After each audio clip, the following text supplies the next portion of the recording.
What's going on, everybody? How are you doing? Oh man, yeah, you can hear the heat's on in the background. So if you hear that that noise there, that's what that is, man. The heat's on. It is chilly. I mean, it felt good today. It felt really good, but I was able to get my car cleaned up and take it for a drive and enjoy the day. Here we are. Well, let's get started, man. Let's get started with, we got people in the chat already. All right, here we go.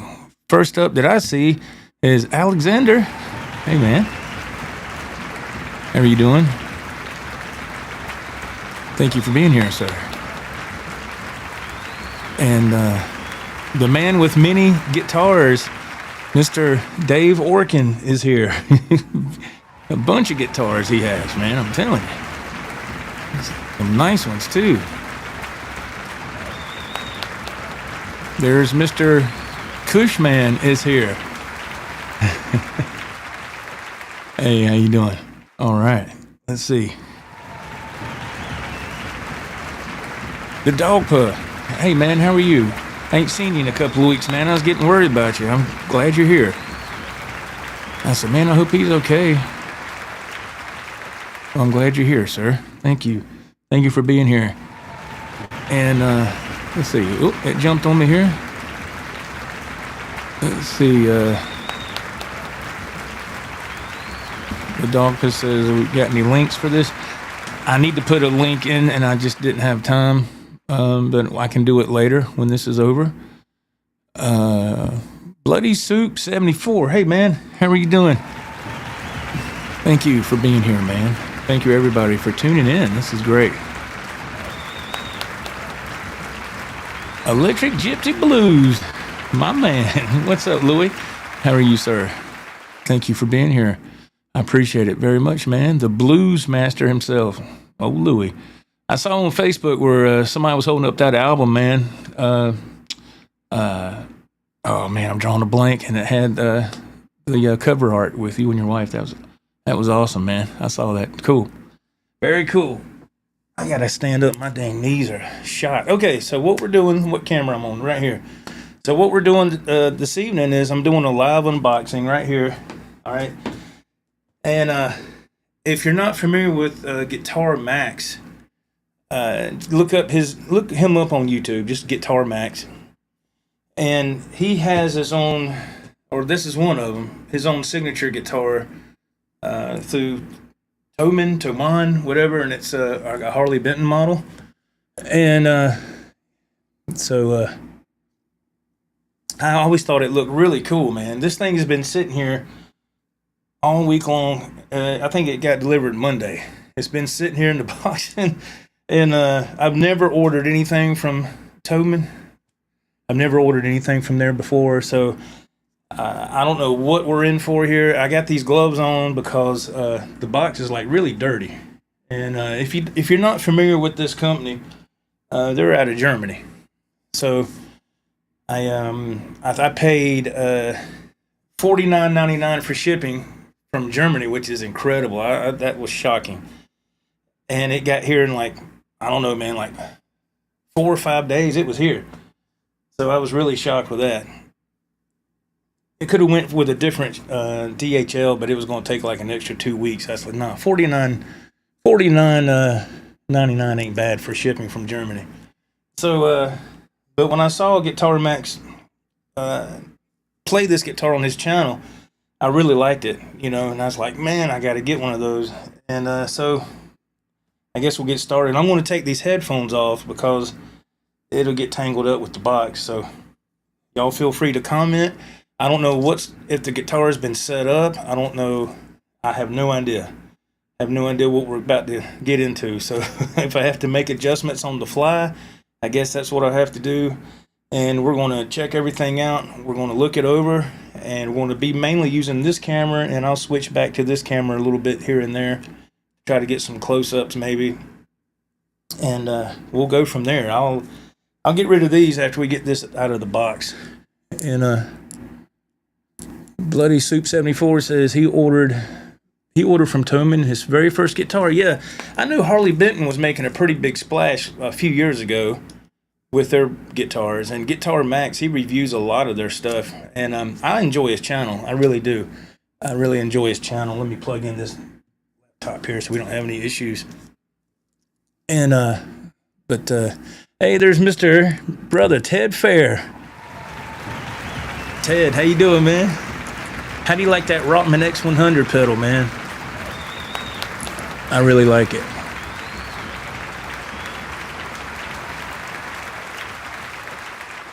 Yeah, I like I said, this is my first one, so I don't know, but I'm excited, man. I think it looks really good. The specs on it, they made this guitar according to his specs. He told them what he wanted, and that's what they made.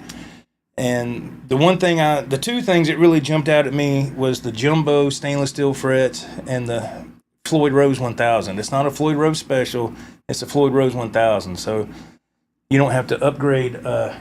You don't have to upgrade the post. And speaking of which, see, I got some upgraded posts there, Floyd Rose post, that I just keep on standby. But so I ain't got to worry about that. Here's some more posts, but these are black, authentic Floyd Rose parts. So yeah, man. But yeah, it's going to be fun here. Let's see here, Mr. Mick. Hey, man, how are you doing, sir? Thank you for being here, man. Okay, let me take these headphones off, and we're going to get started here. So this box is, you can tell it's already like it didn't really make it too good. There's just a couple of staples holding it on here. So I don't know, man. Let's go from this angle here, baby. Okay, this is the top part. Wow, it's coming right up, open up real easy. Once again, this is the Guitar Max signature, whatever you want to call it. Custom guitar. Okay, they double boxed it. That's good. That's good, right? So we're doing this live, y'all, so you gotta bear with me here for a second. And they got it taped up pretty good, and I gotta get my knife. Let me get my knife. Hang on. Wasn't expecting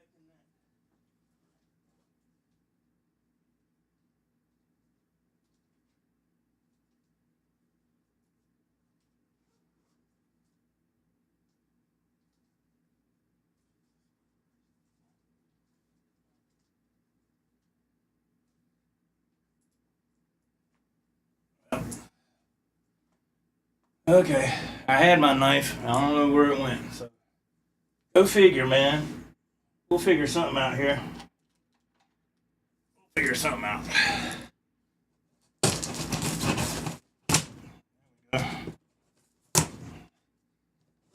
Yeah, I had it with me.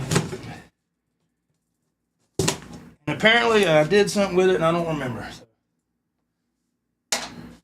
I haven't had no time to do anything, man. Literally, I had 5 minutes before we went live here.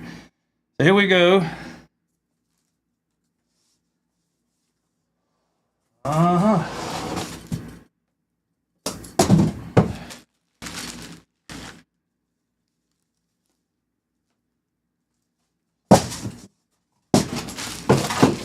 So we got pretty good amount of wrap here.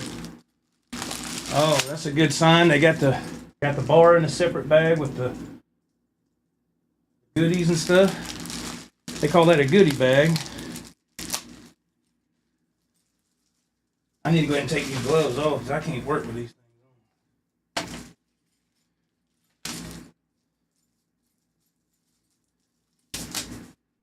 on. Ugh, off. All right. One thing I do like is it has gold hardware. I think that's really cool. I love gold hardware on the guitar. So let's see what else we got.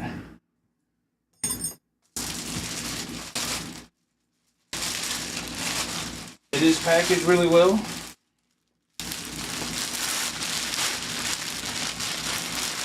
Very nice there.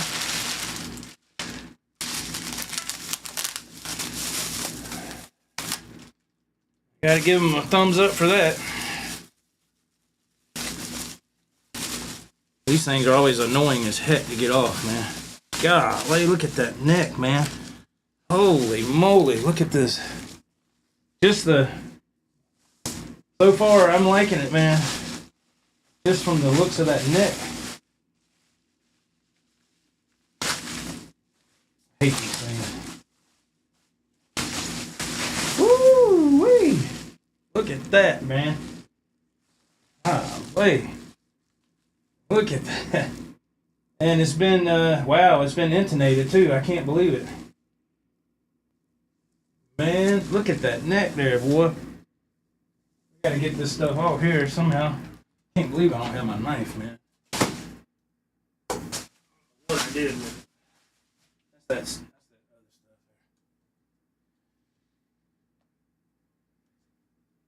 there. Man. That is sharp right there, boy. Get this off, it'd be great. I got some scissors here somewhere. I know that.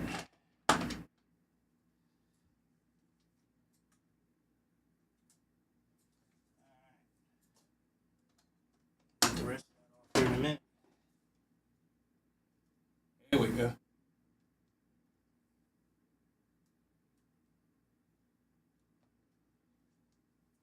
Oh yeah, man.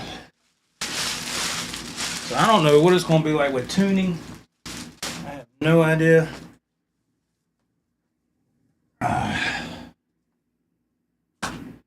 That's beautiful. That is beautiful, man. Look at that. That neck just incredible. Golly. Oh, okay, it says Harley Benton signature model on the headstock there. Signature model, Harley Benton. And the gold hardware, you gotta take the, of course you gotta take the plastic off the pickups. But that's okay. Like I said, man, they've made it to his specs. That's a Hot Rails right there, man. That's a Hot Rails. And if you don't know what that is, that's a mini humbucker, man. I already got my strap ready too. I do have that ready. These are the straps I like to get, y'all. These got the built-in locking things on them here. And these are, I think, Diodario. You just pop it on right there and slide that over. There. And yeah. And that there and slide that over.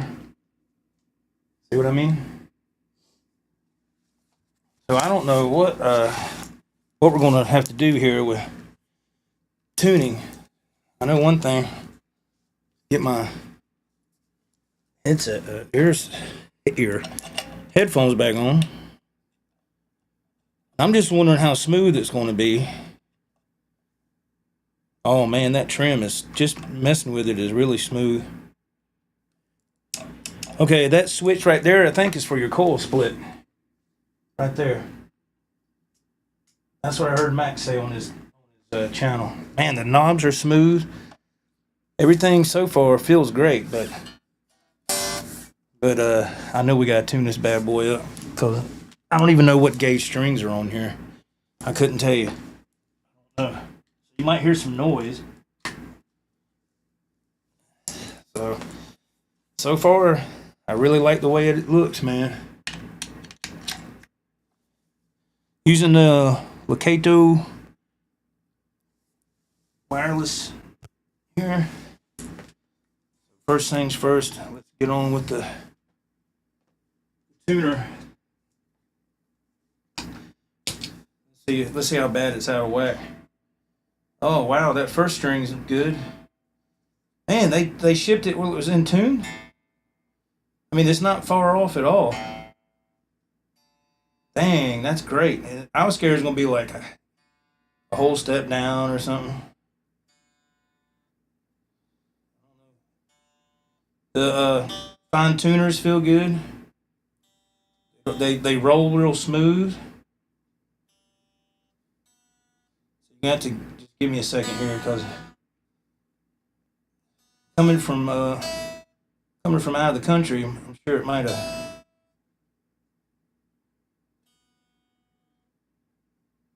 But yeah, man. So what I might have to do, I might have to adjust the claw in the back. Looks like that's what I might have to do to it's not settling. This is the only part that I know would. It's almost there though. Let me see here. Where's that screwdriver? There we go. Now this is what I was talking about in one of my other live streams. So if you're tuning up, if this is already locked, let me make sure. Is this locked? Yep. If your locking nut is already tight and you're using your fine tuners and you're going through every string and it's still, when you get finished going through every one of them, it's still flat, you need to adjust the bear claw in the back a little bit. Let me check these, make sure these are tight.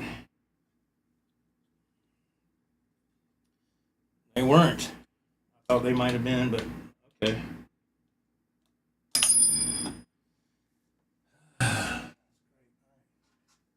Stuff hits the floor, man. You can't find it.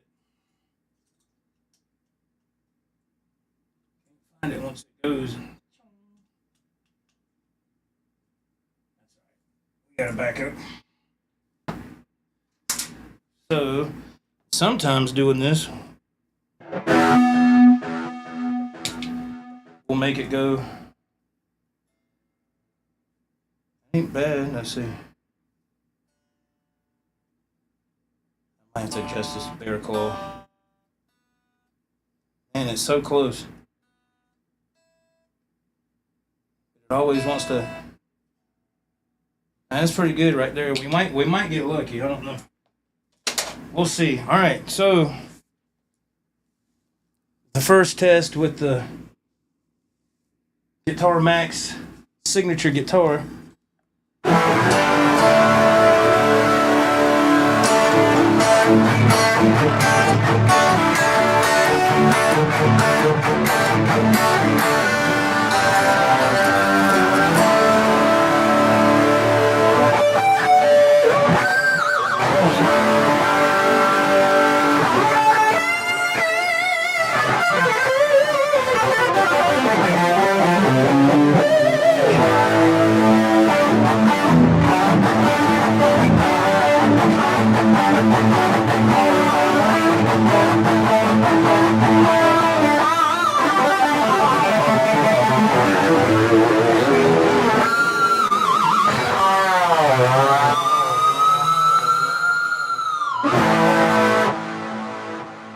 I can tell it has gauge 10 strings on it. And sorry. I can tell it does have gauge 10 strings because they're thick. Yeah, Bloody Soup says, "Holy smokes." Yeah, man. Let me turn my gain down a little bit on the mic. Yeah, it's beautiful. Cushman says looks really nice. So they got it set up pretty good so far. I mean, it's,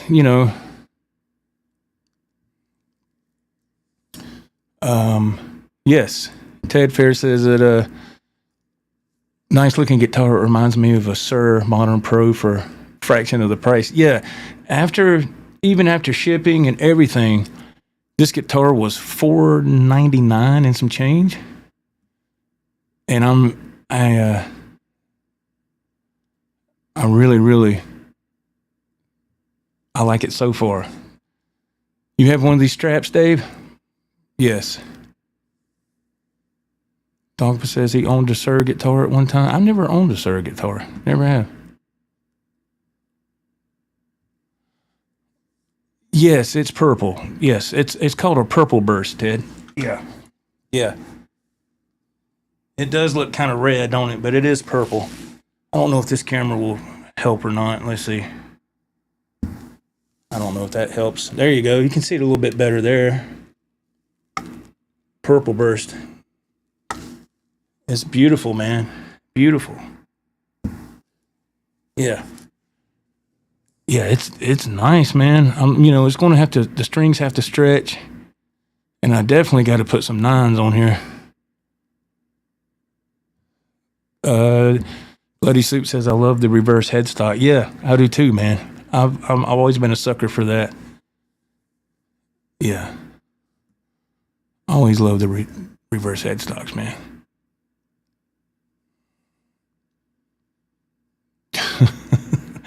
I hear you, Dolpho. That's fine. If you don't think it's worth it, that's fine. That's fine. Jimmy Z, what's going on, man? How are you doing? Jimmy Z? Yeah.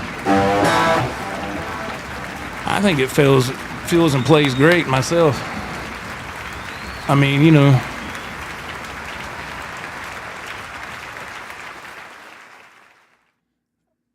Mr. Mick.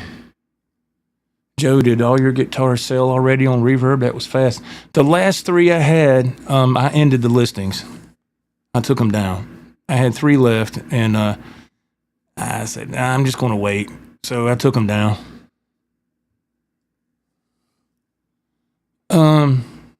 Bozique, hey man, how are you doing? How are you doing? Let's give him a round of applause. He says, I like the look of it, but I'm not a Floyd Rose guy. If I had a Fender style trim and locking tuners, it'd be right up my alley. I understand. I know it's not for everybody, but he does have a couple other models that are just hardtails. Yeah, it's just hardtail, man. Hey Ryan, what's going on, man? How are you doing? Thank you for being here, man. What's happening? Hope you're doing good this evening. Rock on. That's right. Mr. Michael Curtis. I've been lurking until now. Cool guitar. Yeah, man. It's I like it so far. I mean, you know, it's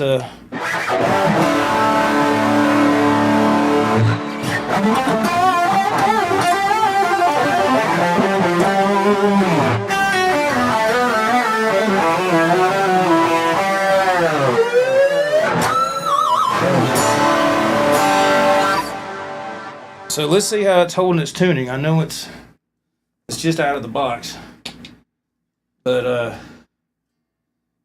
just a little. That's to be expected, man.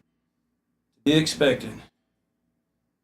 So like I said, if I have to adjust that in the back, I will. I think I'm going to have to, because you'll be doing this all night, man. So what you want to do is you want to take this screwdriver and just ever so slightly turn these screws on the back of the claw. Just a little bit. There we go. A little bit. You don't want to do it too much, because then it'll be sharp all the time. Okay, cool, man. Cool.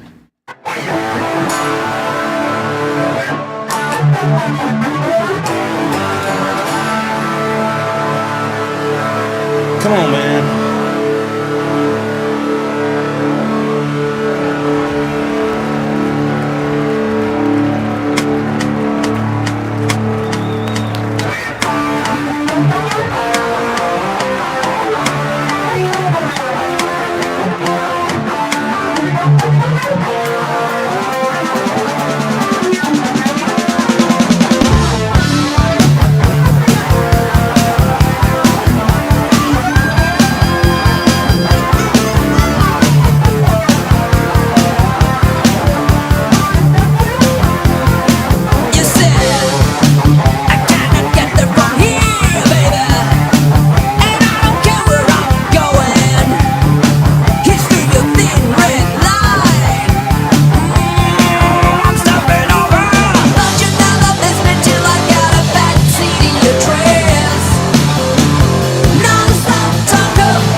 Yeah, you hit the ground running. Woo-hoo! Take a look at this. Hey, man, that suit is you. Woo-wee. You'll get some late tonight for sure. Tell us how you do. Woo-wee. Hey, hey, hey, hey. One break coming up. Change, and nothing stays the same. Unchanged. Yeah, you hit the ground running. Change, and nothing stays the same. Unchanged. Yeah, you hit the ground running. Change, and nothing stays the same. Unchanged. Yeah, you hit the ground running. Change, and nothing stays the same. Unchanged.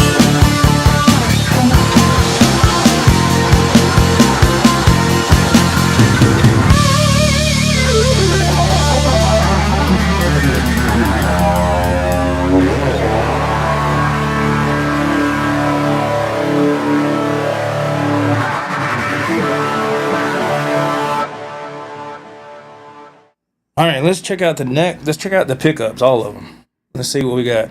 It's a three-way switch, three-way blade. So bridge. I guess this is both.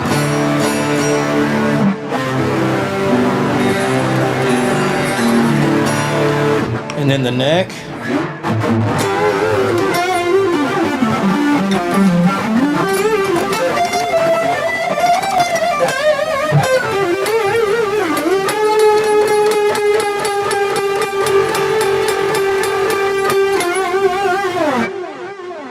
Sounds good to me. Sounds good to me, man. Sorry about that feedback. It's these headphones getting too close to the mic. I'm sorry. Let's see, man. Let's look at the comments.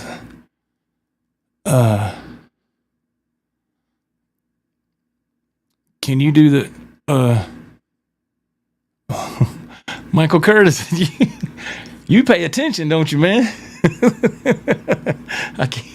I can't discuss it yet, but yeah, the horse whinny sound, yeah, man. So you just usually it happens really good on the. You can go on the 5th on the G string right here, or on the 4th and the 2nd. So any of those three.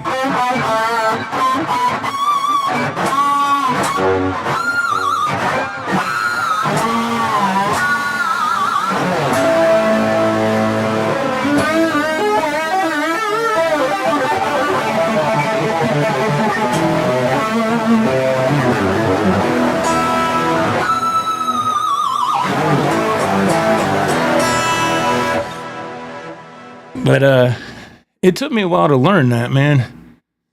Took me a while to learn that. But you just do a pinch harmonic and you bend up, and you go ahead and bend up and then do a dive bomb. There you go. Hey, Pooh, what's going on, man? How you doing, man? Well, that's not the applause. What am I doing? I'm sitting here hitting the wrong thing. Sorry. Thank you, Pooh. Thank you.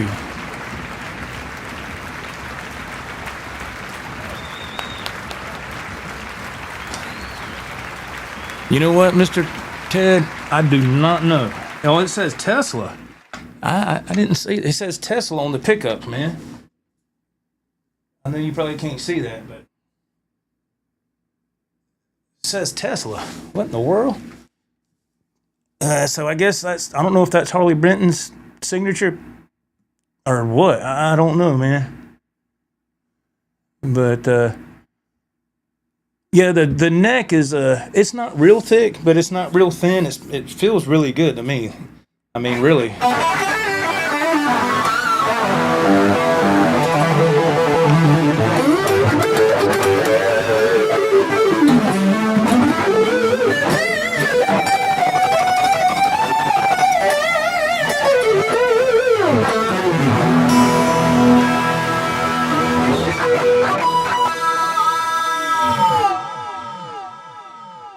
Sounds good.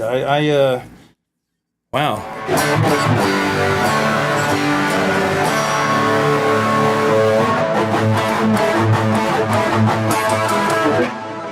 Let's hear a clean sound.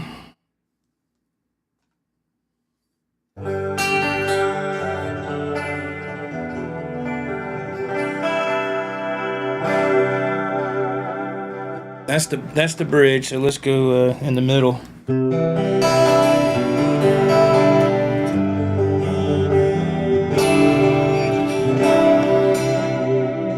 And then the neck.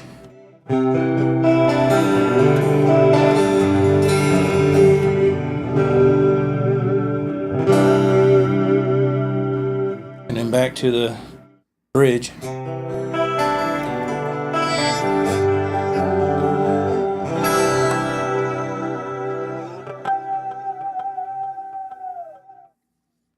Sounds good to me, man. I like it. I think it's pretty cool, man, for just under $500 myself.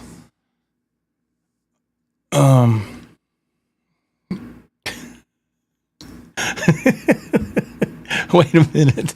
Let me see. Oh, wait a minute.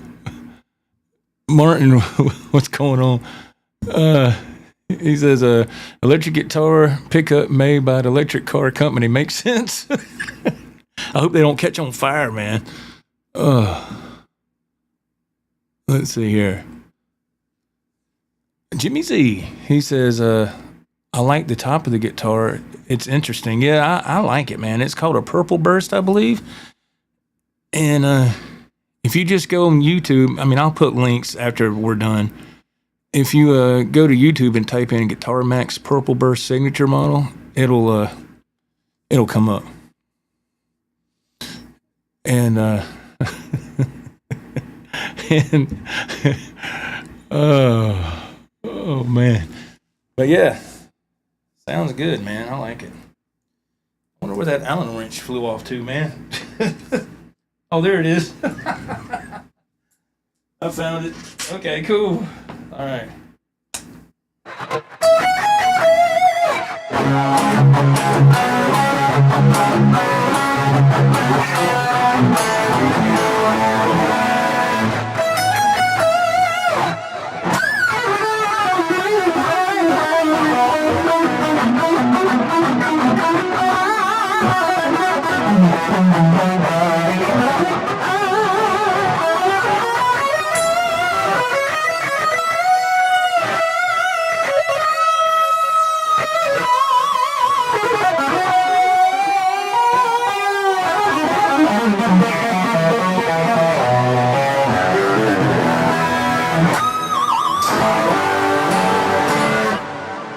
Check the tuning again.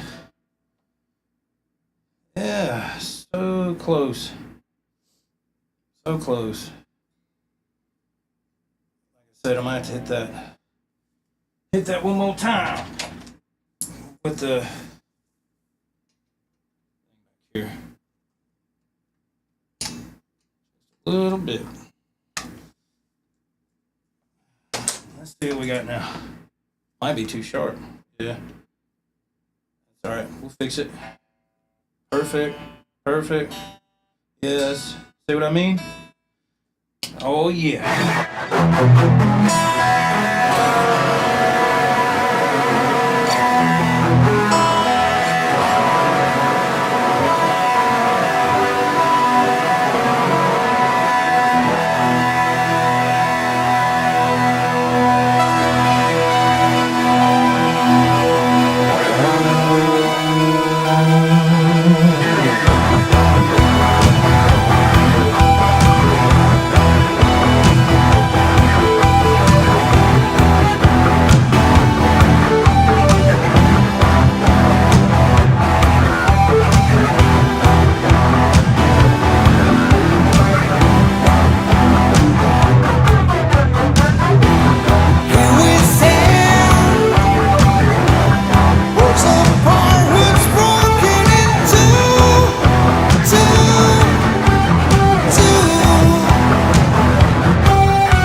yeah, a little journey. Oh yeah. Okay. Let's see. So I like it. I like it, man. I like it. Mr. Brian Peterson, hello, man. Let me get to. Okay, we got the right button there. Just wanna okay.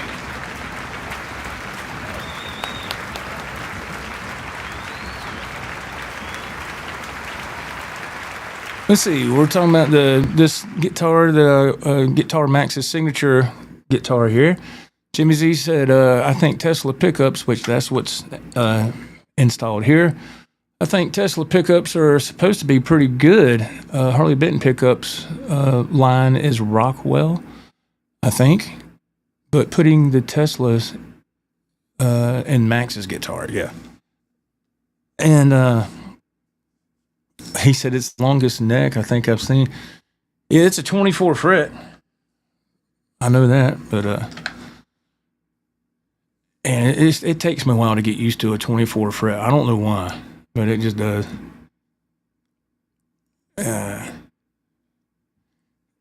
Yes, it is a floating Floyd. Yes, yes, sir. It's a floating. Yeah.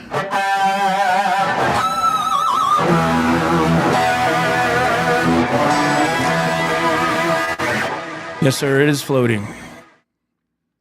Absolutely.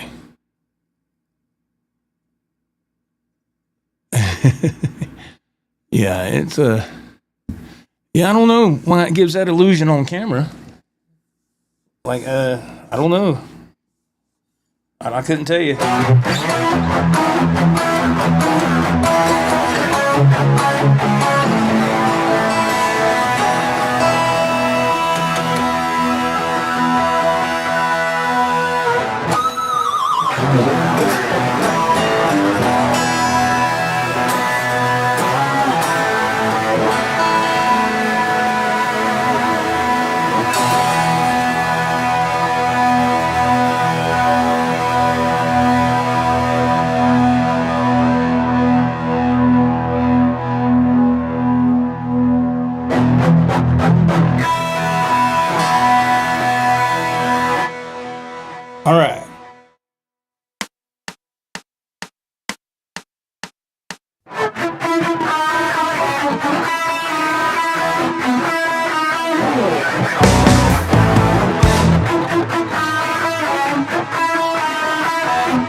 let's take this guitar off, man. We'll do a little bit of chatting. I really like it though, man. For me personally. I mean, it's all just what you want, you know, but I like it. Get another look at it right here. Looks good to me, man. I love that hardware. Looks awesome to me. Yeah. Sit right here for now. Till I get time to put it up and everything. Time right now. It's different when you do everything live, man. As you already know by now. Oh, okay. Woo, Lordy. All right, y'all. Let's see if we can change the cameras there. All right. Bring this down just a little bit. Okay, let's see. Why is that feeding back so bad? My goodness. All right.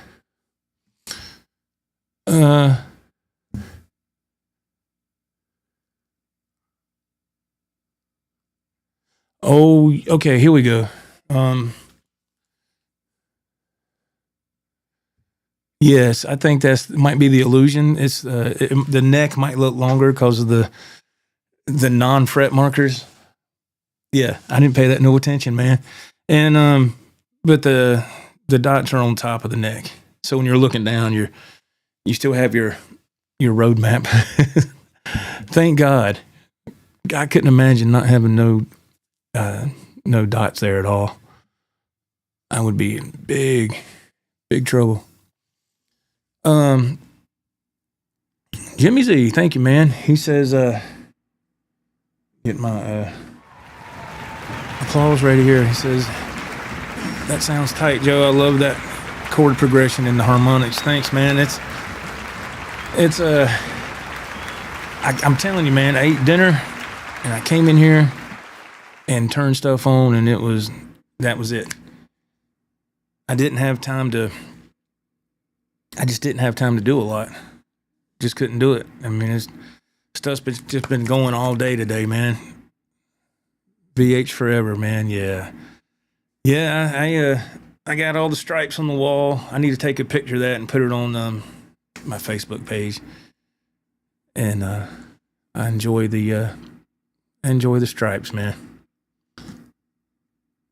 Let's see here. And all right, let's see. Mr. Curtis, Jesus. Michael Curtis, he says, I thought you were going to play Black and Blue for a minute there. There you go, Top of the World, VH. Yeah, I do have the backing track for Black and Blue, but I need to go over it a few times. Hell, I needed to go over the songs tonight a few times, and I didn't have time, so I went in cold. So sorry for the screw ups, man. That's right. You caught that. Man, Michael Curtis he's on top of it. Shaving a haircut. Boom, boom. Yeah, you caught that. Yeah. Bloody suit, man. What's going on? Oh, man. Let's see here. Thank you. Brother Andy, man. What's going on, man? How are you? Thank you very much, man. Congrats on the new guitar. It looks killer. I love it, man. I do need to change the strings on it, because by playing it, I can tell it's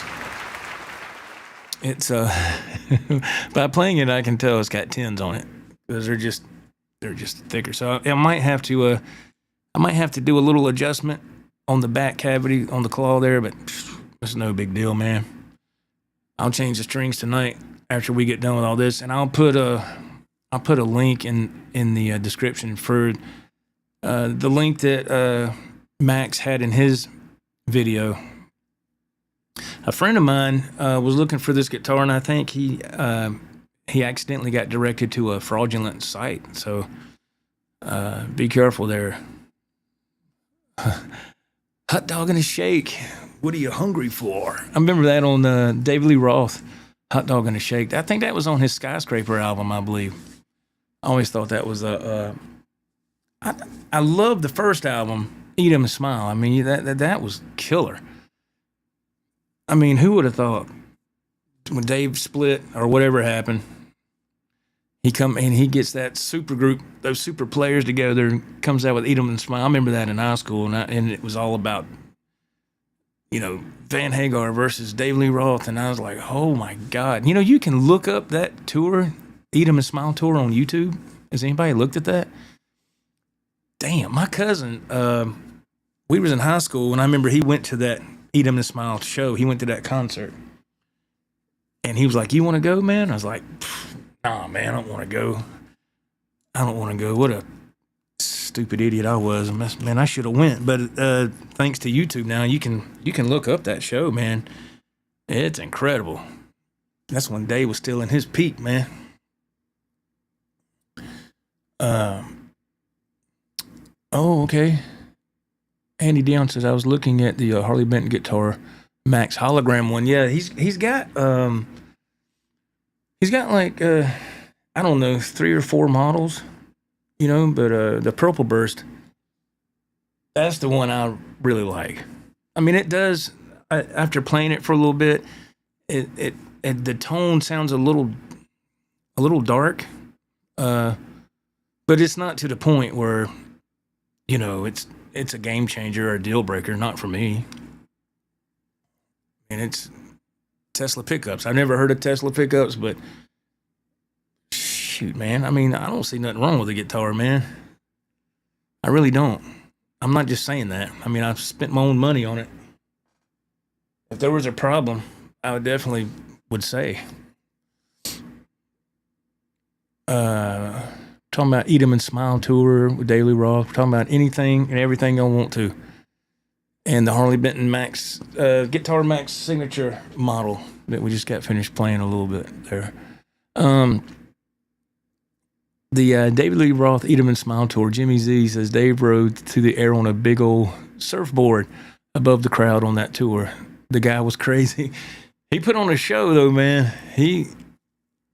That dude, boy, I tell you, he was wide open, man. But I didn't see him when he was doing those tours.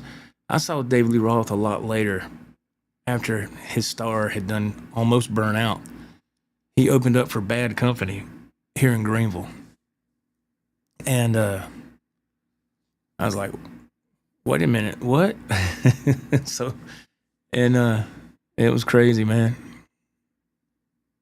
Oh, yeah. When David Lee Roth rode the inflatable microphone like a horse. Yeah, I remember that.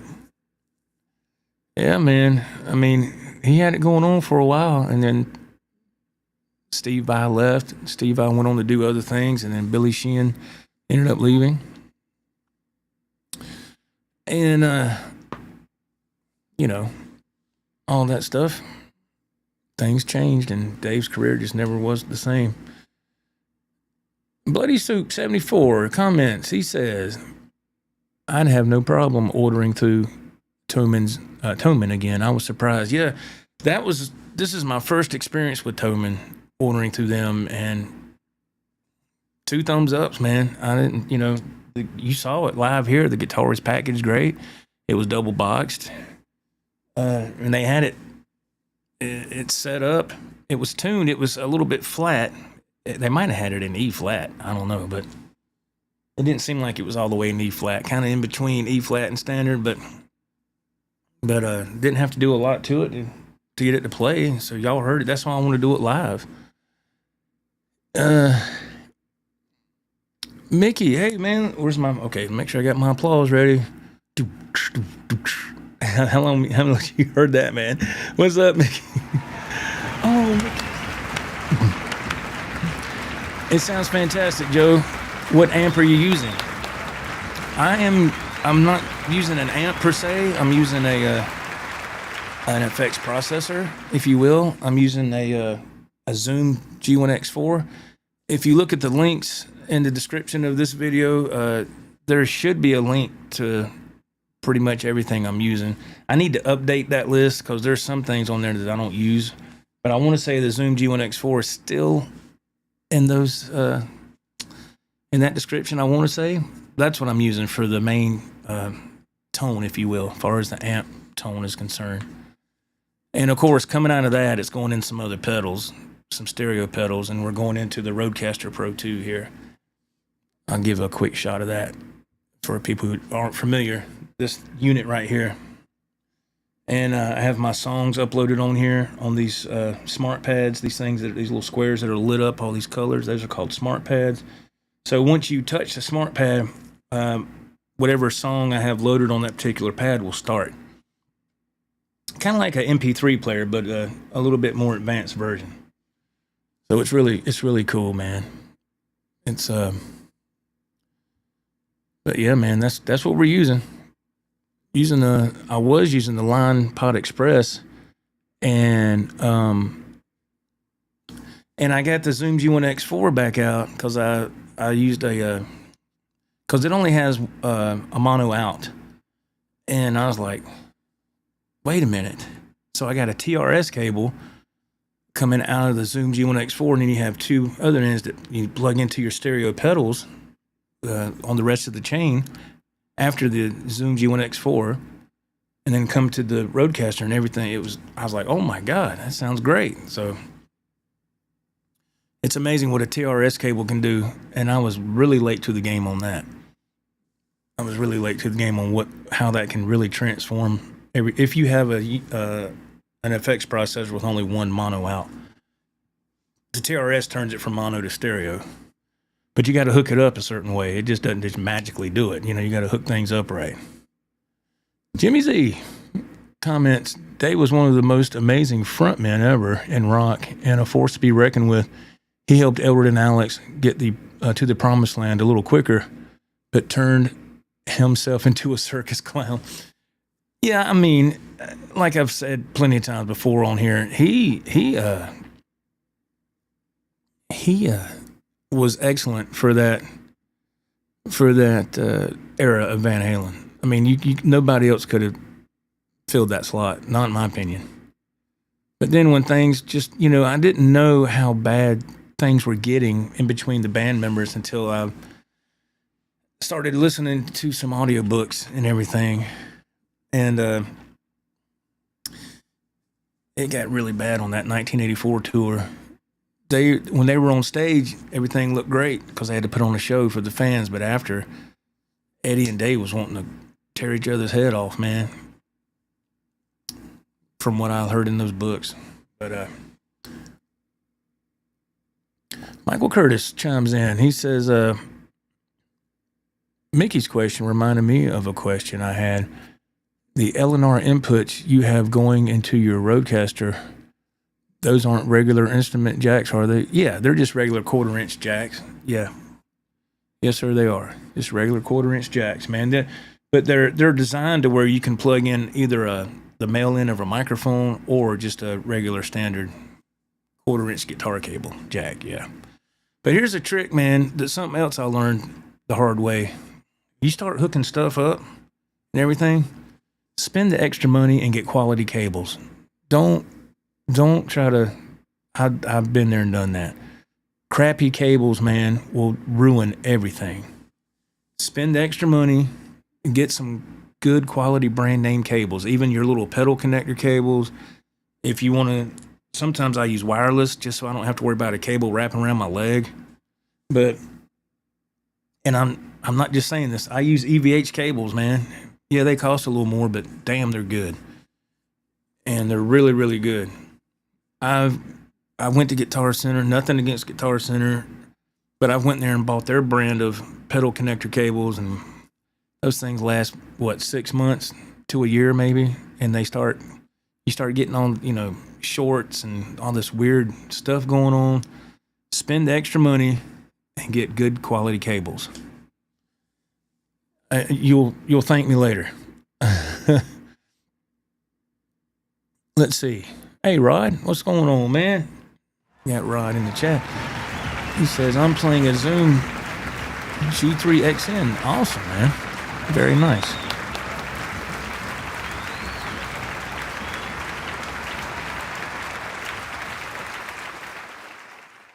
Oh, giant egos on all those. Yeah.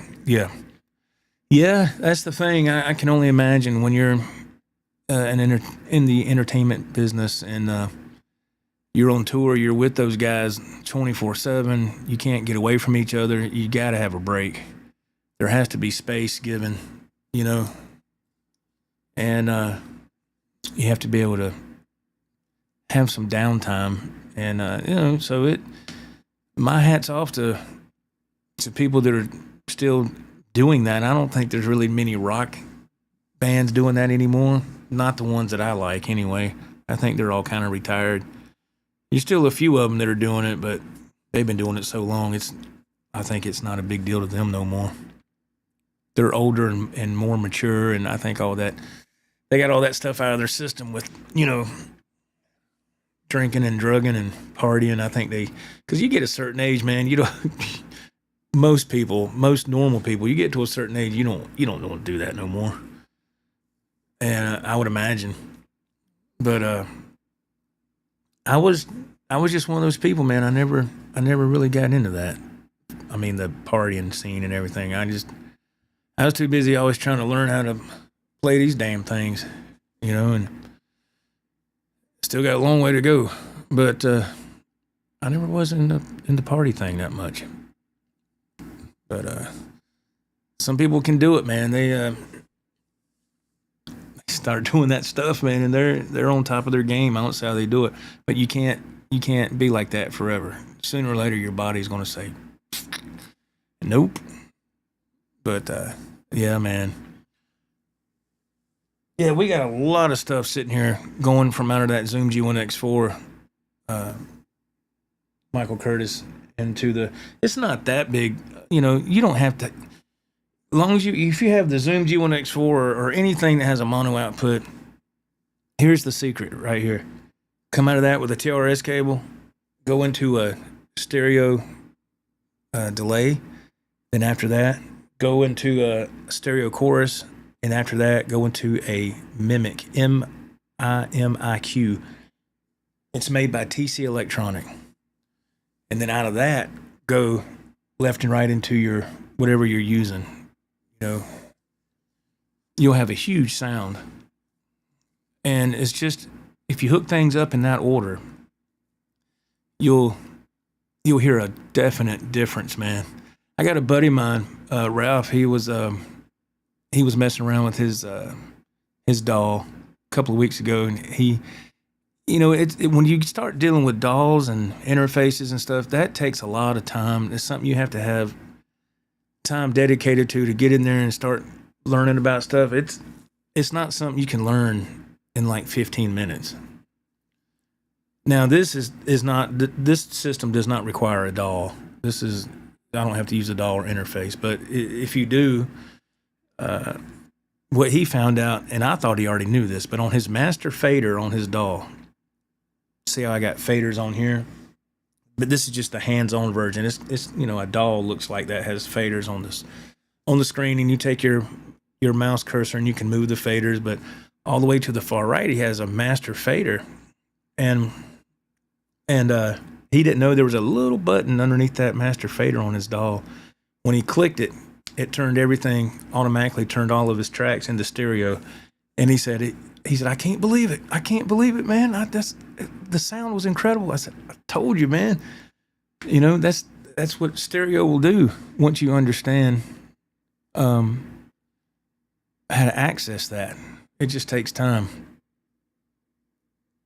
Okay, let's see. Andy Dion. What does the mimic pedal do? Okay, the mimic pedal is a doubler.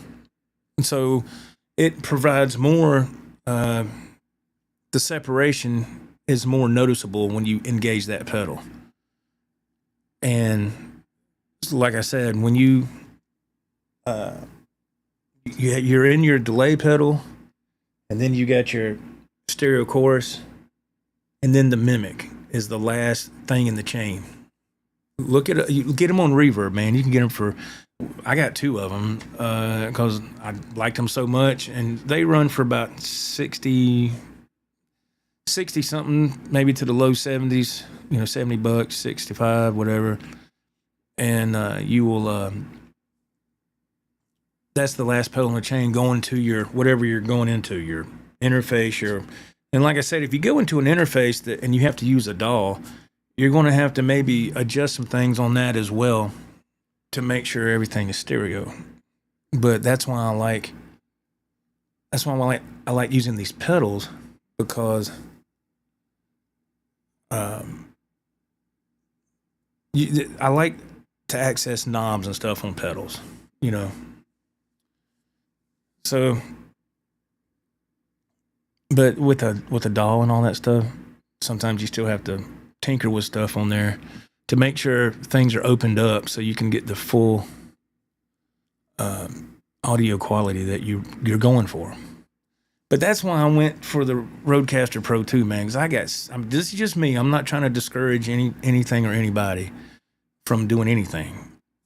I've spent many hours, many years, and everything in this room dissecting stuff late at night when everybody's asleep and in the bed and whatever. I'm in here at 3 a.m. still going over stuff and just like a mad scientist because I'm trying to learn.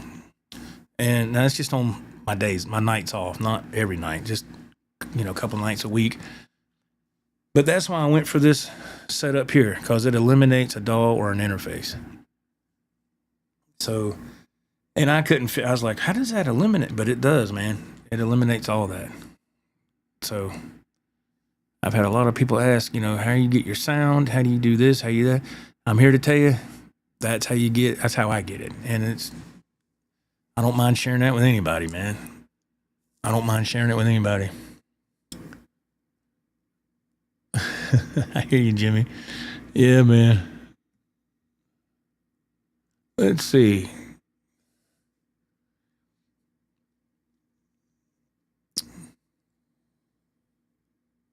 Is that Caleb? Am I reading that right? Hey, how are you doing, man? Welcome. Caleb comments, he says, you should join my church choir group. We play songs like Wait and Bleed, Through the Fire and Flames. Man, I wish I could play that. I appreciate that, Caleb. It was really nice. Yeah, that Through the Fire and Flame, that's Herman Lee, right? That's I forget the name of the group. Oh man, what's that other young man that's on YouTube? He ended up playing with them for a while. I've been out of the loop of that so much, but which remind me, I had a Herman Lee Ibanez, and a friend of mine bought it. He's really happy with it. That was a great guitar. But yeah, I've seen people play that Through the Fire and Flame. If that's what I'm thinking, if that's the same group I'm thinking, Wait. I like playing that White Line, if that's what you're referring to. I can kind of halfway play that, but you know, man, I wish I could join a band. That's something I do miss. It's been a long time, and I actually called one of my former band members about 2 weekends ago. I haven't talked to him in years. He was the lead singer and acoustic player in the band, and a super nice guy, Dragon Force. Thank you, Andy. That's the name. I couldn't think of it, man. Dang. Thank you, Andy. I couldn't think of it. But I called him and see how he was doing, and he's retired now. But he taught me a lot. And you know what, man? I told him on the phone. I said, his name's Walter. And I said, Walter, the reason I'm calling you, man, first I want to see how you doing. I ain't talked to you in many years. And so we talked, and I said, also, I just want to tell you thank you, man, for the things that you taught me and mentored me and everything. And he went, do what? I said, yeah, you did, whether you realize it or not. You taught me a lot. When I first got with that band, now here's why if you join a band, always stay open-minded. Don't be closed-minded, you know. Depends on the situation, but for the most part, be open-minded. So this, I'm about to tell you, was a long time ago. This is like in I don't know, man. 2000, something like that, 2001. So Walter and I, we decided to form a band. And we get a phenomenal drummer named Dave. Walter nicknamed him Diamond Dave. And his middle name is actually Lee. That's what's funny. But Diamond Dave, phenomenal drummer, man. He's one of the nicest people I've ever met in my life. And when I joined these guys, their playing level was up here. Mine was like down in here. It wasn't bottom of the barrel, but it was like, and these guys are up here. And I'm like, oh man. So I had to really step up my game, so to speak. I had to do some woodshedding but this is what the part I'm talking about, keep an open mind. So we have a couple of practices. This is before we got a bass player, before Jeremy joined. And Dave, the drummer, says, all right, we're going to do some Tom Petty songs. and I looked and I said, Tom Petty? I said, man, are you for real? You know, here I am, shooting my mouth off, and these guys are seasoned gigging musicians. And I ain't got really nothing under my belt at this point in time. And they kind of looked at me like, yeah, what about it? You know, and I said, I changed my attitude really quick. I was like, I don't want to get kicked out of this band, you know? And so I was like, in my head, I was like, Tom Petty. I was like, who wants to do that? But then when the drummer, Dave, he made CDs for everybody with the original songs. And he gave everybody 3 CDs apiece. He goes, I want y'all to go home and play these. This is when people still played CDs, of course. And learn these songs, jam along with them, whatever. So I was the one that really had to step up and go over these songs, up playing along with them and trying to learn all those songs. And that has carried over to now, to where people ask me, you know, how do you know all these songs? Well, it's from playing them for so long. Repetition, you know, being repetitive, you know, a lot of repetition. But the Tom Petty thing, and he said, we're going to learn Breakdown, we're going to learn Running Down a Dream, and Free Falling. And they were on those CDs, right? So I'm trying to pick these songs up, trying to pick them up by ear, and I was having trouble. So I remember I asked Walter, and he showed me. He goes, this right here, you know, showed me everything. And then when we played those songs, along with all the others, after we had a bunch of practices, they're fun songs to play. And if you have a great singer, they go from fun to incredibly fun to play. Those are great songs. Tom Petty songs are great. And I was just a stupid, closed-minded idiot at that time. I'm sitting there thinking, you know, we just need to play Van Halen, and you know, you can't get in a band with my age group and go to places and play stuff like Van Halen and White Line all the time. You can play some of those, but you have to mix up some Bob Seger, John Mellencamp now, and Tom Petty. You have to play what's they call standards. And back then, I didn't know. When Dave said, we got to play standards, I didn't know what he's talking about. I said, standards? I said, you know, I was making myself look more stupid. I already look stupid.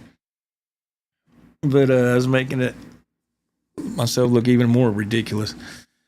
So they taught me a lot. Yes, Bloody Soup says, love Mike Campbell. Yeah, incredible guitar player. It just goes to show you, man, you don't have to shred to be an amazing guitar player. You don't. You know, you just have to understand how to be melodic. And that man right there, Mike Campbell, is one of those players he's amazing. I mean, he played on a lot of other songs too that I didn't even know. I didn't know until many years had went by. And did y'all know that, you might know by now, I'll put it this way, I didn't know, he played the guitars on Boys of Summer, Don Henley. I didn't know that. I had no idea. But now when I go back and listen to that song, and I love playing that song, it's got the backing track. I need to I did have it on here and I took it off. But when I listen to that song now, I'm like, yeah, that's Mike Campbell. You can just hear that's his tone, that's his hands. But yeah. So we learned them Tom Petty songs and a bunch of others, and we played gigs, and we had rehearsal all the time and like twice a week, and that went on for a long time. And then when I split, actually the band broke up because Dave moved out of town. He moved out of town for a job. And so the band kind of went on hiatus, and then we were supposed to get back together, and it just didn't work out. So,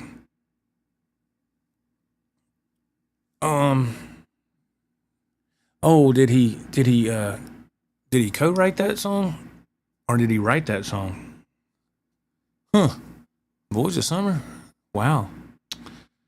I don't know. I don't have no idea.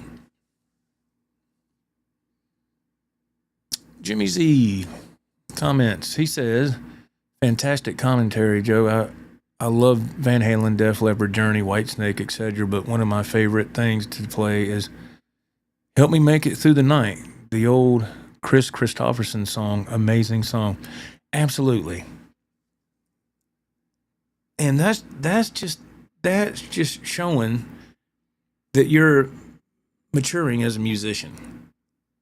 Yeah, when I got my guitar in 1986, all I wanted to do was learn Van Halen stuff. And I still can't play it worth a damn today. I just know little tiny bits and pieces and fragments of that, but I can't play that stuff note for note. I just can't. But I have little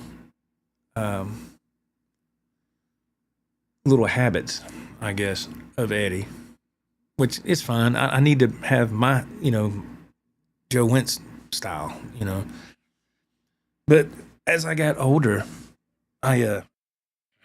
I would listen to different music, and then when being in a band like that with those very, very highly level trained musicians, it opened my mind to, like I said, don't be closed-minded to a bunch of different songs. There's plenty of songs I've heard, but I didn't know that they would go over as well as they did in a live setting. Because in my mind, I have the songs that I like and I like to play, and I'm like, Running Down a Dream. Nah, dude, I ain't playing that. But when you play those songs out in a live setting and people are there to have a good time, they love hearing those songs. And it's fun and it's rejuvenating, and it's that's the part I miss about being in a band, having that camaraderie, or whatever you say it. I can hardly say that word. That brotherhood and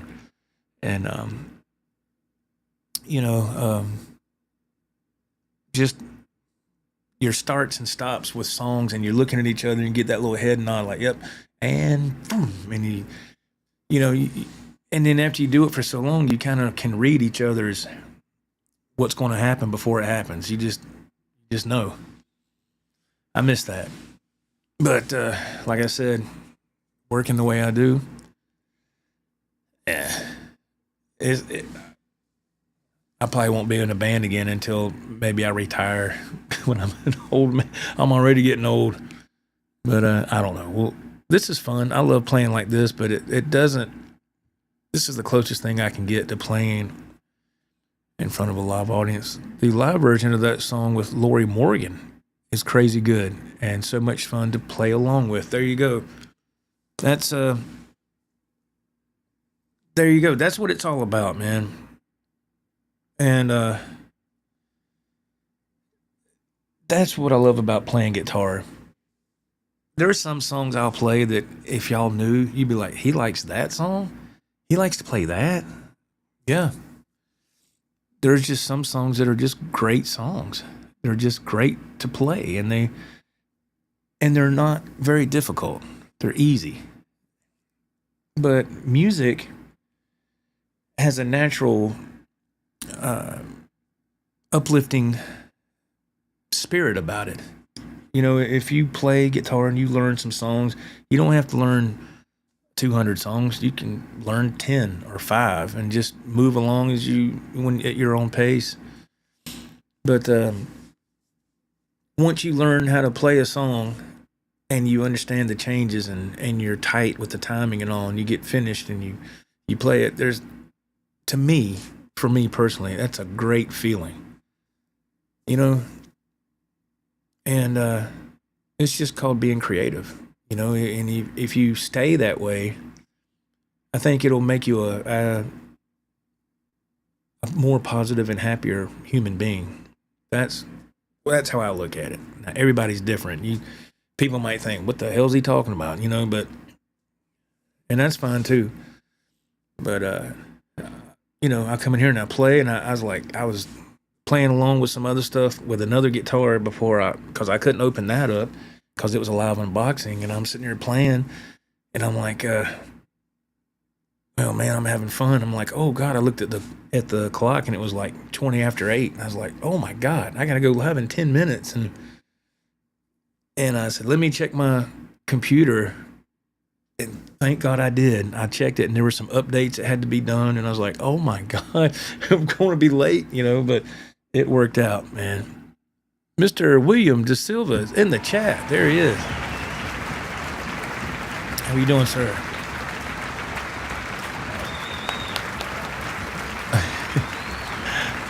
We're talking about playing songs and learning songs, and Pooh Ninja says then a week later you forget half the changes.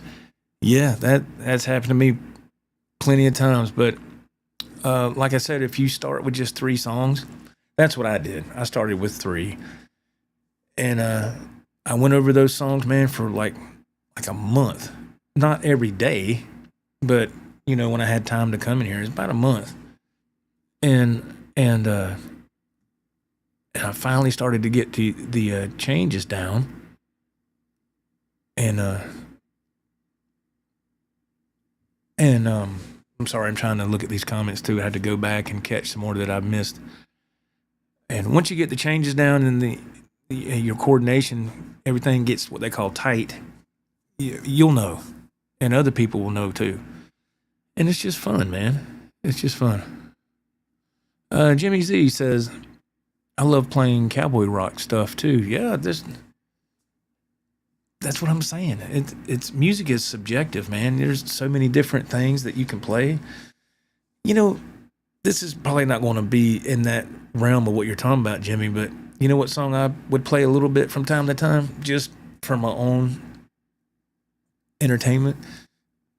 I would play Cowboy by Kid Rock because it had that little bit of guitar in it and had some cool solos and all that. And I started messing with that a little bit. And Bloody Soup says, if you got the time, look up Richard Mark's brand new podcast. First guest was Paul Stanley talking about missing the band in retirement. I didn't know that Richard Marx had a podcast. Man, I really enjoyed his music in the 80s. He had some terrific songs. See, that's something y'all would probably be like, he likes that. Man, he had some killer songs, and he has some heavy, his resume is filled with a bunch of song credits, man. He's wrote a lot of songs for people and bands and everything. And, yeah, so I really enjoyed his music. He had some terrific songs, man. Some great ballads. They were awesome. Jimmy Z chimes in. He says, Joe, I'm not a real good player, but you just nailed it on the head. It feels good to just play along and make it sound good. Even if I'm doing a simplified version, I'm like, wow, it's a good feeling. Yeah, that's something that only another guitar player is going to understand, and you understand. And I can try to explain that to other people, and they're like, okay, that's nice, that's cool, but it's hitting the dead end. They don't get it. People are like, well, don't you love your job? I'm like, love my job. Yeah, I have to work to make money, but this is what I love. I mean, besides my family, my wife, of course, but this is as far as creativity. This is what I love to do. You know, this is it, man. And Pooh Ninja says it right there. It's all about having fun. Yes, absolutely. It's all about having fun. Oh, man. We got the Chicago Shredder in the house. R2, R3 locking up. What's going on, man? How are you doing? It's good to see you. It's good to see you, man. Good to see you, man. I'm so glad to see you in the chat, brother. Hope you're doing really, really well. Let's see. Jimmy Z comments. Jason Aldean, Kenny Chesney, Frank Foster, some Brooks and Dunn. That kind of stuff is fun. Cowboy chords and easy, slow leads. Yeah, there you go, man. Play the stuff that you like. You know, you can get on YouTube on here, and you can even on the YouTube shorts, you can see guys just burning up the fretboard, and that's all. I'm not saying that negative, but for me personally, that does not do anything for me. It's all about inspiration and feeling. Yeah, it's a, you know what I mean, Pooh. I didn't say that. You know what I mean. But far as like I said, you got to have something to take you away. There has to be a separation, and you got to have something to lift you up, man. And music does that for me. I'll get in here, and I'm not worried about going live and all that, but I just come in here and play. And I'll play these songs over and over and over, and then I'll go back to karaokeversion.com, and I go to my library of all the songs I've purchased, backing tracks, and I'll swap some stuff out. And there's a song on here that I got, I think 2 weeks ago, that I've never tried ever. You're going to fall out when I tell you this. It's a great song, but I've never tried messing with it. I kind of figured out the opening riff a long time ago. I was just noodling around, and I said, that sounds like the beginning of Have a Drink on Me by AC/DC, man. And that was many years ago, and I just never did nothing else with it. I just knew that first little bit of that riff. I figured that out, and I said, oh, okay, I think I know what they're doing. And then about 3 weeks ago, I get the backing track from Karaoke Version, and I was playing it, and I was like, this is a fun song to play. I don't know what Angus is doing on the solos. I didn't listen to the original. I was just playing along, and I got the custom track where I could take the lead out of the track.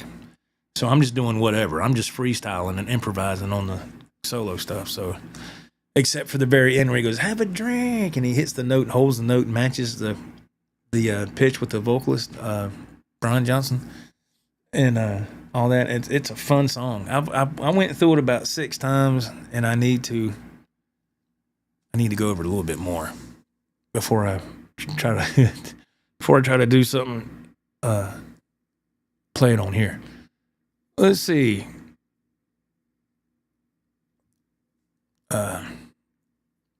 More comments in the chat. Thank you. The chat keeps moving. It keeps the show alive. Jimmy Z, this is my escape. Only thing, maybe, keeping me sane these days. Nothing wrong with that, man. I'm going to tell you, music has been there for me so many times. There's been different things I've dealt with in my life that I won't go into here. But music did a lot. And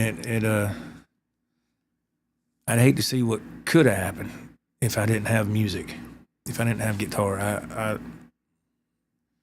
And I've seen people in my own family that horrible things happen and tragic endings, and they didn't have an escape, man. They just didn't have an escape. They didn't have nothing to make them feel good. All they had was drugs and alcohol. That was their escape. And I was always kind of I was always kind of shunned out because I didn't partake in that. And they's like, man, nah, dude, you don't need to be around. And they would tell me, you don't need to be around this man. If your daddy finds out, he'll kick our ass and all this other stuff. And because it was family members, you know. So we's all related. And I just said, yeah, man, I'm going to jet, you know. But I've seen people that, you know, they're not here no more because they didn't have an escape. And if you're creative and have music or something, I think that helps you cope with a lot of things. It did me, and it still does. Greasy Monkey Guitars, hey man, how are you? Thank you for being here.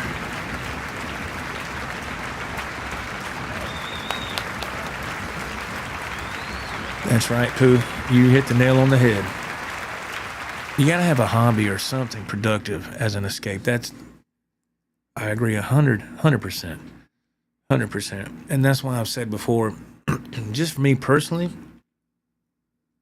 it blows my mind how some people that I've seen in the past in my life that didn't do that. I'm not saying you have to be a musician. No, just have something. Even if it's putting together puzzles, you know, that's not my thing. I don't give 2 cents about putting together a puzzle, but it's not about me. It's about making somebody feel good about themselves and about what, you know, their life, you know.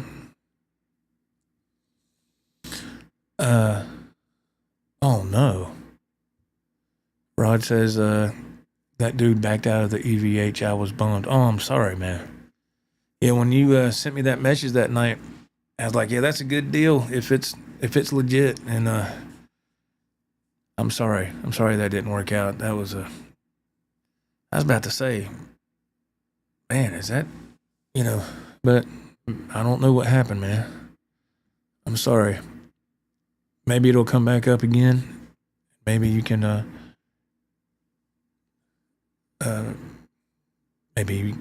grab it up again, I hope.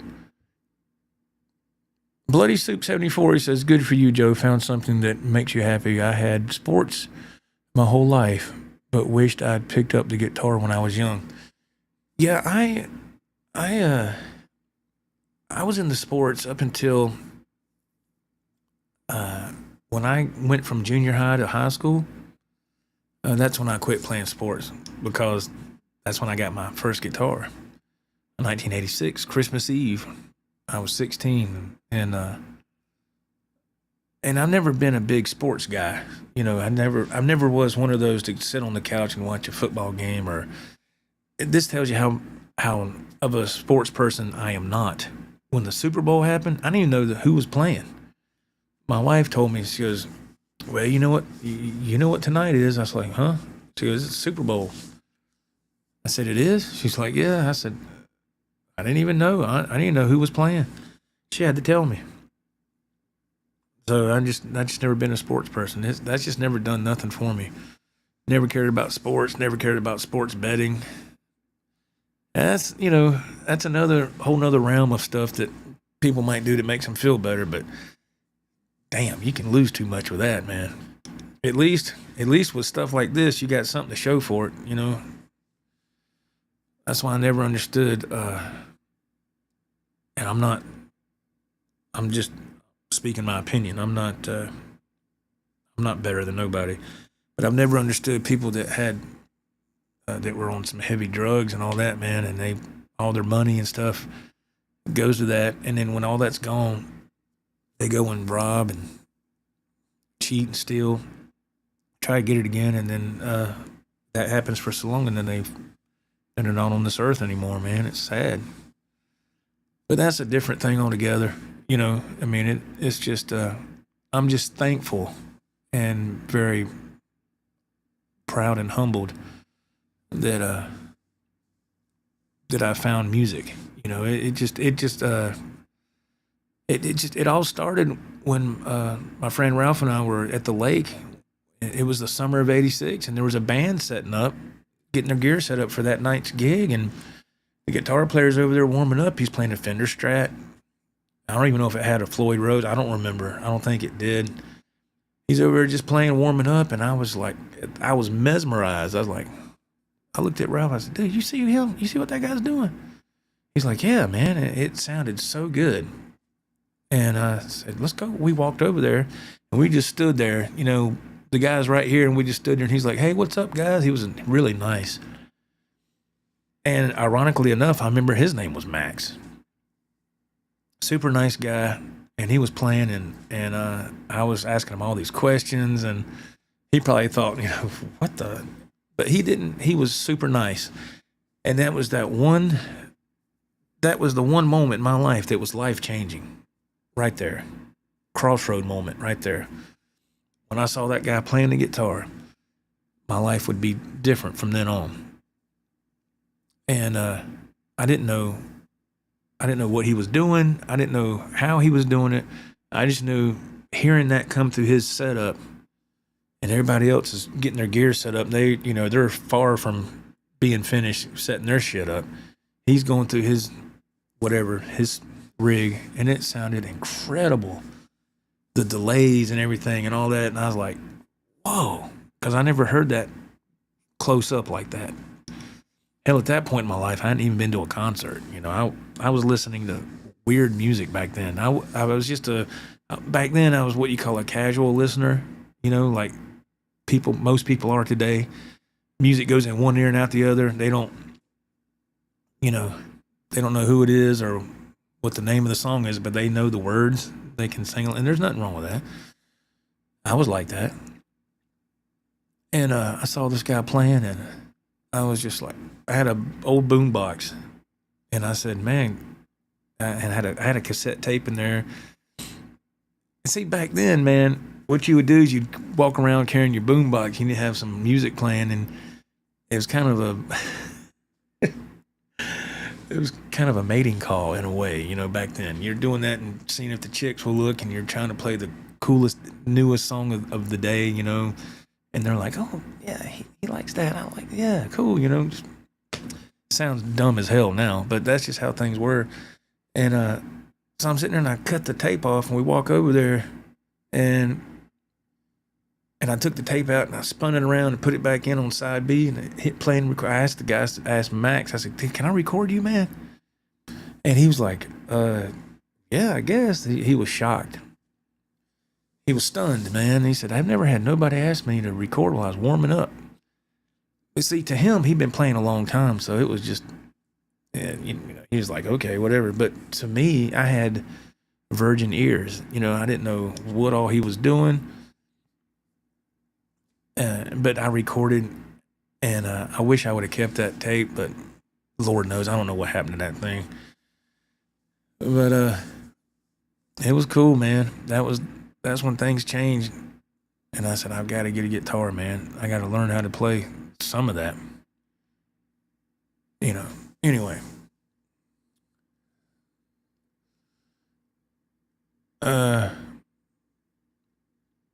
Let's see. Mickey, he says, I enjoy your live chat so much. I'm so ADD, I got distracted about 20 minutes with oh, okay.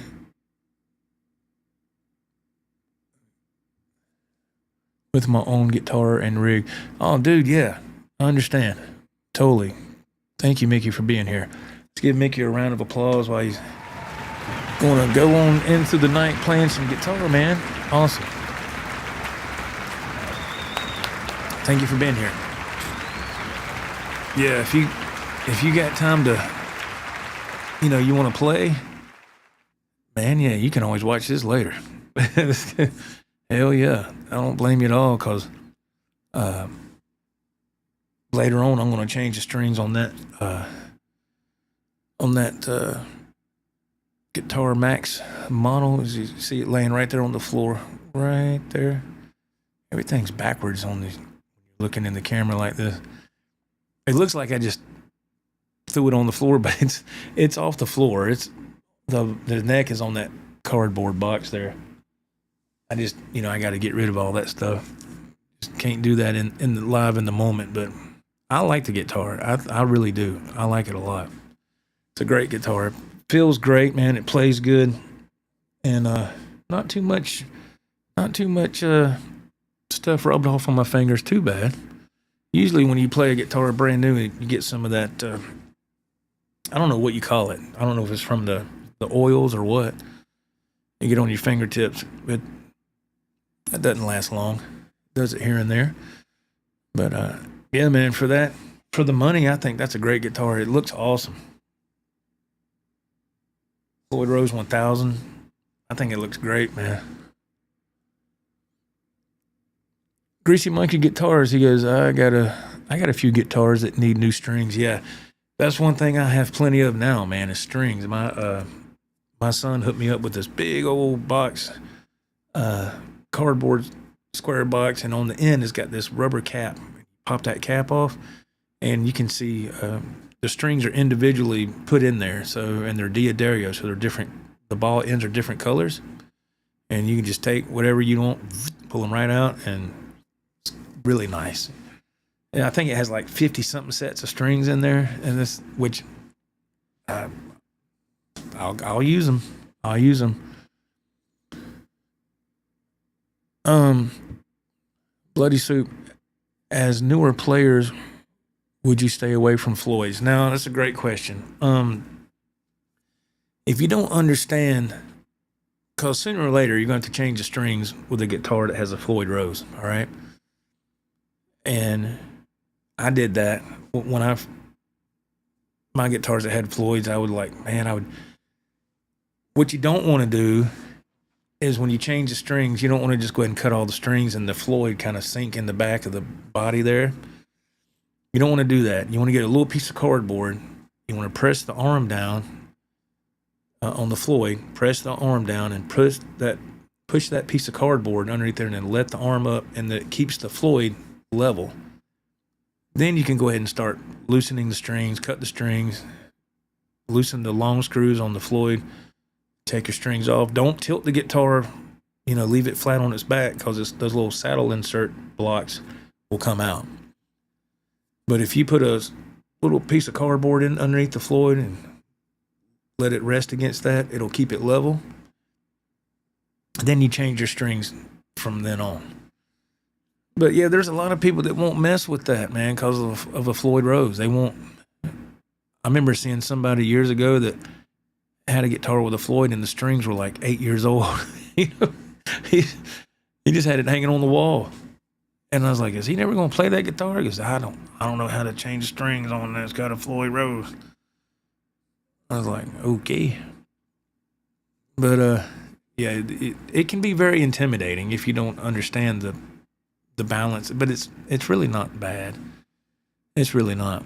If you look on this channel, look at where I swapped out a upgraded on the Ibanez Blue Angel that I got from Guitar Center about 3 weeks ago. I took that Ibanez trim system off and put a Godot trim, upgraded to a Godot trim. If you watch that video, I show you exactly how to do, not only to upgrade the trim, but to put new strings on. It's called upgrading to a Godot trim from start to finish. And I wore my what's that camera? GoPro. A GoPro, and I had a head mount. It's like a headband, and I put the camera on there, and I'm looking down so my hands could be free, and but if you want to see that, watch that video. I show you from start to finish what to do, man, and it's with the cardboard trick and everything. And it's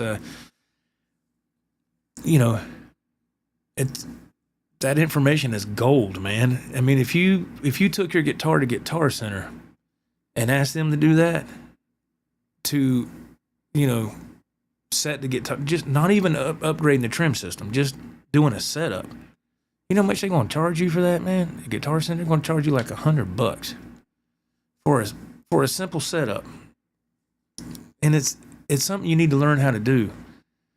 It's, if anything, learn how to set your guitar up. It's once you learn how to do it, you'll go back and do all your guitars, man, and you'll be like, holy crap, why didn't I know this sooner? When I learned how to do a setup and everything finally clicked for me, dude, I was in here for days going through all my guitars, setting them up, whether they had a Floyd Rose or not. I was setting them up, man, and I was like, oh my God, these things play like smooth as butter now. I couldn't believe the difference that made, because 9 out of 10 times when you get a new guitar, this one was set up pretty good. The Guitar Max Signature model was set up pretty decent. I still got to tweak it, but still, it's good enough. But when you get a guitar from Guitar Center, or mainly Guitar Center, you get that guitar off that hook, it ain't gonna be set up, and it ain't gonna be tuned. It's gonna be a wreck. But if you understand how to do a setup, you know, you can get it home and you just get the little tools that you need, and boom, you can have it set up in no time, and you'll be glad you did. And then you'll go through your other guitars and set those up, man. Let's look at the chat real quick here. Yes, I was talking about the going back to watch that video I did. Bloody Soup was asking about Floyd Rose, and I said, look at that video I did a couple of weeks ago, installing a Godot trim from start to finish. He says, cool, I'll check it out. Thanks. Yeah, it'll show you everything. And that information is gold. Like I said, if you take your guitar to go get that done, I know Guitar Center will charge you at least $100. So, yeah, man.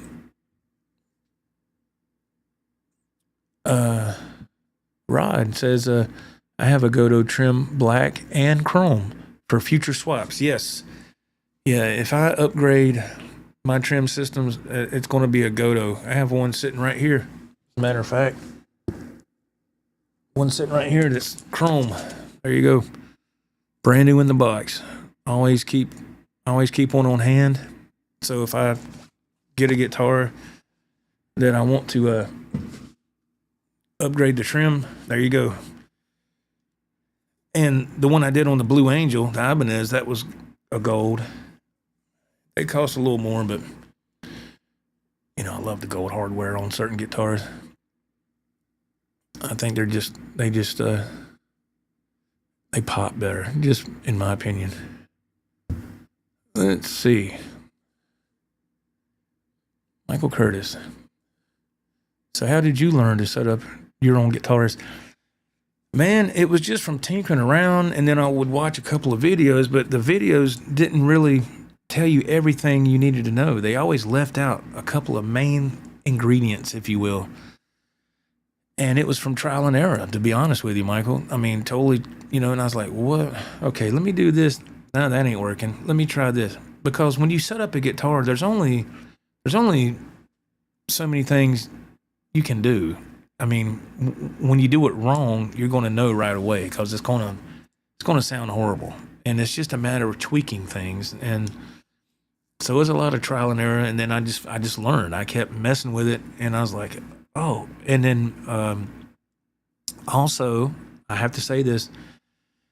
You can't see it. There's a guitar sitting here, this old Washburn guitar. It's a really cheap guitar. It's not worth even messing with. But when I got that guitar as a gift one year, I took it to a guy who had a small guitar repair shop. He's no longer in business. And he was working on it. And I asked him if I could watch him. And I said, do you mind if I watch how you do that? And he's like, yeah. So I learned a lot that, you know, but see, it don't have a Floyd. It's just got like a regular Fender style kind of, but he didn't mess with that. You know, he messed with the saddles a little bit, because they're individual saddles and they have them little screws in each saddle, and he was getting the action correct. And with him filing the nut, the grooves of the nuts, or the, you know, stuff like that. And making sure, see if there was a bow in the neck. You know, I watched him do that. So that's how I learned those few things, from watching him. And he was a pro setup guy. And then the other stuff with the Floyds and all, I just learned on my own, man, honestly. And I don't know. And that's what I call a light bulb moment. You know, and it just clicked. Which I don't have many of those moments, believe me. I don't have many of those moments at all. Let's see. Jimmy Z says, I have a Wolfgang Standard and Battleship Gray, and I just swapped out the body, brand new body on eBay, Northern Lights. That was a job. Rewiring it all. Oh my gosh. Man. Yeah, that's see, I don't mess with the wiring stuff. I can't stand having to solder anything or anything of that nature. I don't have the patience for that. So, but the setup stuff, I don't mind that. And you know what's wild is I ordered a just for the heck of it, because like I said, I got this Godot trim right here on standby just in case I need it. But I also went on Guitar Fetish, and they finally had the wired guitar harnesses.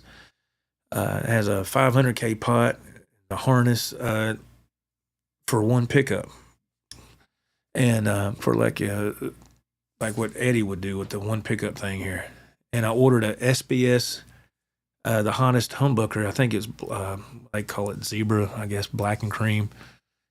And I ordered the pickup and the wiring harness. I left it out on the kitchen table. My wife brought it in from the mailbox earlier today, and I ordered that. Now, do I have anything to put it in just yet? No, but I will down the road. And that's why I have all these. Over the years, I've acquired all these little parts and tools. You know, the thing here, if you look, let me swap cameras. If you'll see right here where my rack is, on the bottom two drawers are nothing but tools and other things that I use to do setups and, you know, parts and everything. So not only is this my performance area, it's also my work area, and it's not a big area. You see that Fender Strat right there? Have y'all seen the Fender Player 2 Strats? Son, I'm gonna tell you, damn. I was watching a video the other night. What's that guy? They're out of the UK, and he plays the guitars and all. I can't remember the channel name, man. He plays. He got long black hair and he's got the mustache. He reminds me of that damn English comedian that, I don't know, I can't remember his name either. But the guy's a great player, and he was demoing those Fender Player 2 Strats. And I said, man, that's looking good, boy. I said, that looks good as hell. So I went on Sweetwater, and the color I found was it's like a Carolina blue, and it's just, you know, they have them where you can get the HSS, you know, humbucker single, or just the regular singles. But the thing I noticed is the trim system.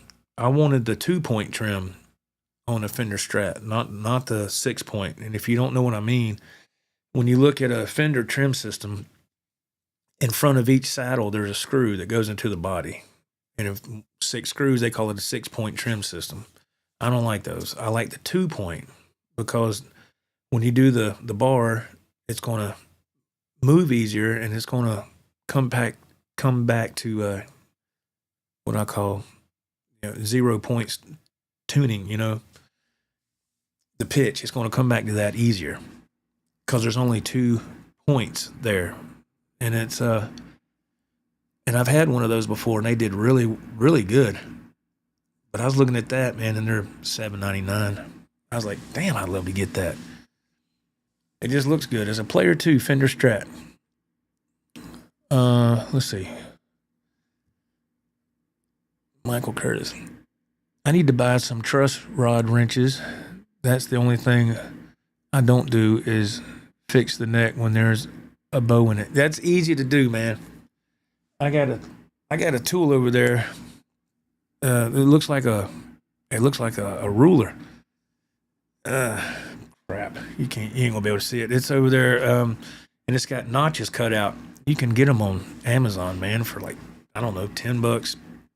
And you put that on there, and if that thing, it's I don't know exactly what you call it, but that way you can tell if your neck has a bow, because that thing's going to be straight. It's got the notches already cut out for when you put it on your neck for the frets, right? And when you put it on there, and you'll see if your neck has a little bow, and you just take that truss rod, that Allen wrench, and just twist it, and your neck is going to bow up, and You want to get it level, or so that's easy, man.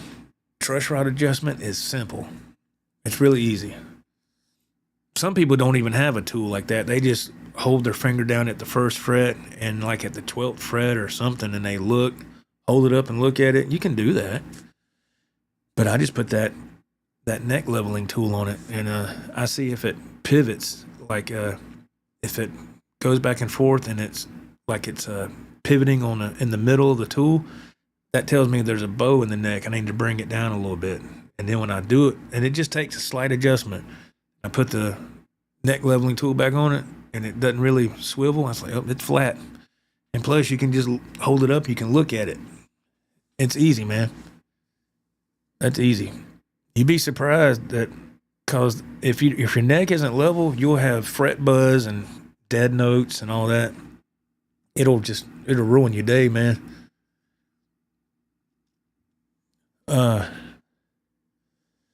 Jimmy Z says, I think I'm going to stripe the Battleship gray body for a later project. Oh, wow.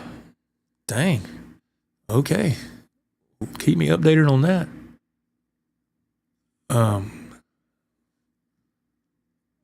Man, this thing here is always annoying. This cursor, sorry, let's see. The Dogpa maple necks bow with the weather. Mahogany just bows all over. Only thing, man, it jumped on me. Hang on. Only thing that doesn't is roasted maple. Yeah, yes. That's something that I didn't know till a few years back. If you have a roasted maple neck, it prevents it from bowing. Yeah, I thought that was the coolest thing. And so a lot of guitars, I'm starting to see on a bunch of them, that's standard now. That it's roasted maple neck, which is great. And they feel amazing. To me, they do. Yes, Rod, that's correct. Truss rods are intimidating until you learn how easy it is. That's correct. Yeah, it's very simple. It's, I ain't gonna lie to you. When I first adjusted, I was like, oh God. But I had that tool. It looks like a ruler, a metal ruler, but yeah. Let's see here.